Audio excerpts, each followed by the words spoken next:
Benjamin, he's from Toronto. He's been here for the last 2 years. What has it been like for you over the course of this COVID time in living in Costa Rica? Well, for me, I've been able to go surfing every fucking day. So I haven't really had to deal with any sort of lockdown or any government interference in bureaucracy. None at all? None at all? Has there been any restrictions or lockdowns? So you live in Puerto Viejo on the Caribbean coast? Yeah, so I live in the Caribbean, and yeah, the police shut down restaurants, but you can't stop the fucking parties. Like, yeah, well, they stopped the parties in New Orleans, they stopped the parties in Montreal, they stopped the parties in lots of places that are famous for being party places. So what makes you think that they can't stop the parties in the Caribbean, or why haven't they been able to? Well, because it almost seems like a fucking war on small business to me right now. It's all too convenient that Jeff Bezos is making billions and small businesses are going out of business. Yeah, but that's the same case in Canada. So why is it that people have been able to resist it in Costa Rica? Is it because the economy depends upon tourism? Do you think that that's the reason? That has a huge like factor in it, but it's mostly just that people down there are more free. Like, especially in the area I live in, it went without government oversight for fucking hundreds of years. So when the cops come to this town, people don't take them fucking seriously. Okay, so normally there's no police in this town?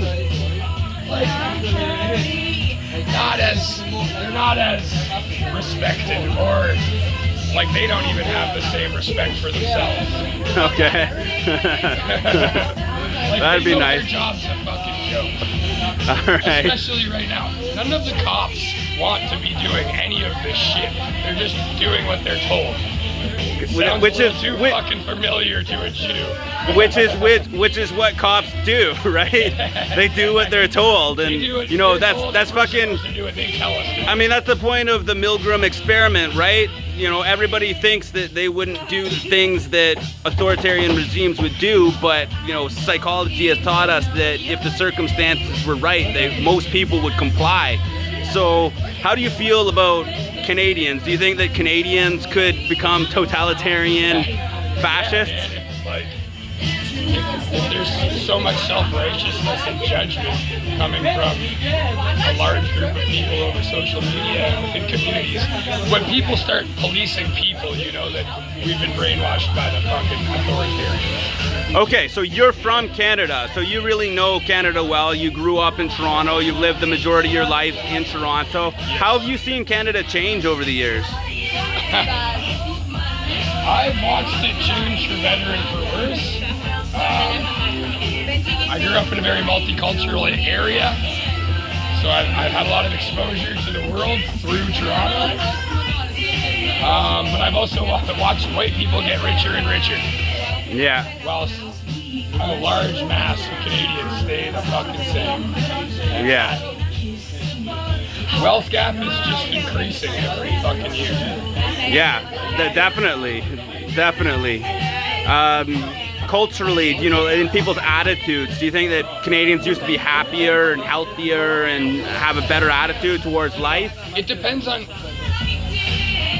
what you consider a Canadian. Like, people who say, I'm a real Canadian because I'm like third generation Canadian, they seem to be getting unhappier, and that shit's hilarious to me. Yeah. Those fucking false nationalists getting pissed off that their oil jobs are gone. Yeah. You didn't graduate high school, asshole. You don't deserve $150,000 a year. Yeah. Okay. So, yeah, so, I mean, part of the reason that I wanted to interview you is just so everybody back home could see this and see that, you know, you're having a fucking good time, you're partying, you're smoking and drinking and surfing every day, and healthy, and I'm not dead yet. You know, healthy, that's a stretch, but I'm not dead. Yeah, so I don't know, you could be living this life to all those people who are locked down in your hell. You can fly to Panama, you can get in. No, don't come here. No. This is my paradise. You stay in your fucking lockdown. All right.